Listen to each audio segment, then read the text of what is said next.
ClashMini has got 27 minis, and I am gonna give a tip for every single mini. Let's begin. Knight has a Clash ability attracting all nearby minis, but this also works with Miner, if placed in the second row. Also if you place all frontline, and Knight at the back, the enemy's frontline is gonna struggle, but it's pretty impractical. Barbarian is pretty squishy, so getting hit at the start is not ideal, so place him at the far back so you don't get hit at the very start, while also catching Miner and Prince. If you place him on the soul jar, you can revive with full HP while also having the same rage. Trust me, it's strong. Archer's main purpose is to take care of backline. If there is only one backline, then getting the first upgrade is kinda useless, as targeting the frontline is not exactly what you want. So get the rush ability if there is only one backline. If there is two, you have no option. Also, her second arrow is not permanently targeting the mini. It is true to its religion, so if the second farthest enemy comes closer, then it will target the actual farthest unit. Also, if your enemy protects the backline by placing any backline, then try to get hit by the bowler. I know this might seem wrong, but by doing this, after the stun is over, you will see yourself connecting to the backline. Ice Wizard is pretty strong in the meta. You can use his Ice Bomb ability against the Miner or Countess and hope your backline redirect quick enough, so that you can take care of them. Also, Ice Wizard's slow is reduces speed by percentage, so if you slow minis with a quick hit speed, it could be way more effective as compared to slowing a mini with low hit speed. Spear Goblin relies on his Clash ability, so you can pair him with the Fisherman in this way to increase the area of effectiveness by 2 extra tiles. It has nothing to do with the second ability of Fisherman. Also, most of the times getting the third ability is better as your total DPS increased, especially when you are not confident. It is only good if you can just finish of your opponent in one blow, or you have chance to take down essential minis like Archer, Queen, or Miner. Swordsman is a really strong unit with his super. You should place him in a way that he only targets one mini, as you will get more KOs, which equals to more super. By the power of first ability, a good placement would be at the back to get super from Miner. If your enemy uses Fisherman on supercharger tile, you can place a 3-star Swordsman for a taste of their own medicine. It will provide you a head start.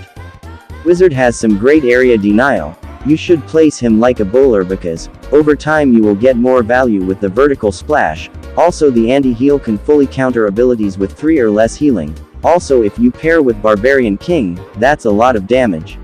Miner can be pretty devastating if gets the full value, but it comes with 2 issues. 1, no burst potential against the minis who defend the frontline, and 2, Spear Goblin snipe, so always place him at the very back, with a tank of some sort in front. You can be defended by those Spear Goblin, and also the enemy units protecting the backline might come in front. Also, you can make him invisible so you can focus on the backline properly. Skeleton Guard's Clash ability is one of the fastest, so you can defend against Clash abilities like Spear Goblin or Prince without a scratch if you have the first and the third one. You can also use him as a bait against the Countess, as he only has a little HP of 6. Musketeer's placement really matters, and I am gonna show you how. If you place her on center instead of critical angle, you can make the knockback more effective, but if your opponent plays one mini behind other, then critical angles are the way to go. Healing Ranger is arguably one of the most underrated mini. You can use a ranged mini in front of her to create a definite path of healing to heal all units. This will provide more value as the round goes on. If you use the wider area, you can even heal the mini behind you even if your super goes towards the front. You must be aware that Lumberjack's super increases hit speed, but did you know it also increased the movement speed? And use his Clash ability in A+ shaped pattern to get your team a head start. Mini PEKKA's Dissipate works well with melee heroes, but he is pretty squishy. Even a knight can outshine him, so place him at the back and keep him alive so you could get more Dissipate value. Also, just don't upgrade him any further because Dissipate is the only good option for him.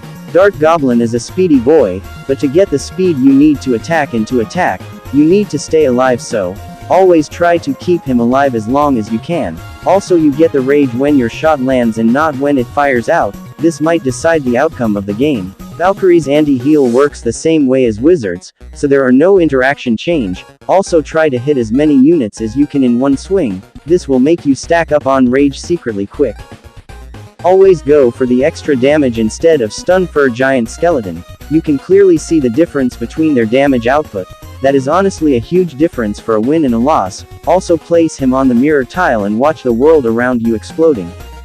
Bowler's Clash ability is one of the strongest if you hit multiple units. My tip would be to use him in the late rounds with Spear Goblin. First place Spear Goblin in early rounds so your opponent will place his minis in a row, to mathematically reduce his odds. Then in round 4 or 5 unleash your bowler and show who is the boss. You can even cancel a prince charge with bowler if you place him at the very back. You can use the Golden Giant near the seashell to defend the incoming minis with his stun capabilities also. With his first upgrade you can out-heal the damage of all stun abilities except Monk's Super. Royal Ghost is great both in offense as well as defense. Your opponent got disapped mini PEKKA just make your minis invisible. It has an interesting synergy with Countess where you can get backstab damage most of the times. With the new Mega Knight, he can almost target the whole board with his super. To get full value use it like a bowler because the row he is standing on with the help of larger area, he can target till the very back of the backline, and never hesitate to upgrade him, because every upgrade gives you 7 HP, which is highest HP to elixir value. Magic Archer's first ability is really unique. If your enemy is at one tile apart while directly aiming the enemy, you can deal 6 damage. Also if you place him at sharp angles you are wasting the area of spread. To reduce it even further place him in the third row instead of at the back. You can use the prince to knock of the main tank, and now destroy their win condition because the stun is 4 seconds long also.